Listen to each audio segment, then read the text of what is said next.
Hi everyone, my name's Paul and we're here today at Grow It All Hydroponics in downtown Toronto. And today we're here to talk about pH pens. Okay? In a previous video I showed you how to use pH drops to test the water for its acidity. But today we're going to talk about a digital pH pen. So what I have here is an H&M digital. This is the one I use personally. And if you want a precise measurement of your water, this is the tool that you need as a grower. Now, when you purchase your pen, you're also going to need to purchase 3 bottles of solution. Now, there's 2 calibration solutions and a storage solution. So your pen has to be frequently calibrated to ensure that it reads precisely as it should. And when you're not in use, it has to be stored in storage solution. So I'm going to take you through the calibration procedure and the storage of your pen. Now, the procedure holds true for all makes of pens. They all read the same way, but this is how the HM pen works, okay?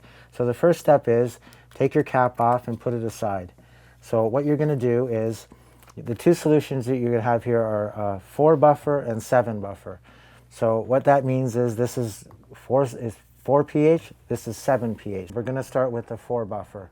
So what you do is you submerge the tip of your pen in your sample solution completely, and then the middle button is your calibration button. So press and hold on the calibration button, and this pen will recognize that it's in the 4, and then it'll start to flash. At that point, you can release the button, and what's going to happen is it's going to flash calibration, CAL, all at once, and then it's going to go from that to CAL, CAL, and then it's going to go end when it's finished. There, it's ended. So at that point, you can take it out. It's calibrated to 4. Put it aside, your sample solution, rinse it off in some water, okay? And then for the 7, you do the same thing.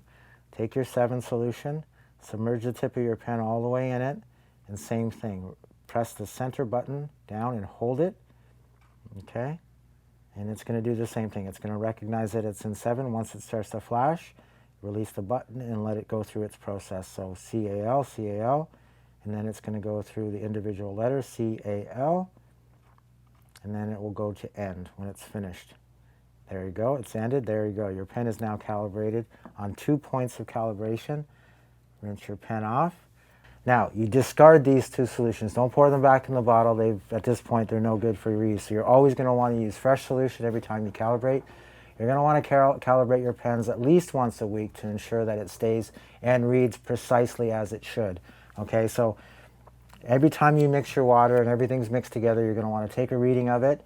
And then when your pen is not in use, this is very, very important. It has to be stored wet, and this is what the storage solution is for. So you have a waterproof cap on it. It has a little bit of a sponge in the bottom. So when you're finished using your pen, make sure that there's solution inside here. So we have a bottle of storage solution. So just take a small amount, pour it in your cap, make sure there's liquid inside that cap, and then cap your pen off. Make sure that it sits nice and snug. Try to store it upright, it will dry out if it's stored on its side, but make sure that it's stored upright if you can. But it's important that the pen be frequently calibrated and always, always, always stored in storage solution. If you allow the pen to dry out, it's going to not work properly and you will not be able to calibrate it. So again, if you're as a good grower, I think it's extremely important to monitor your pH. And when you're in hydroponics, you want to maintain between 5.6 and no higher than 6.2.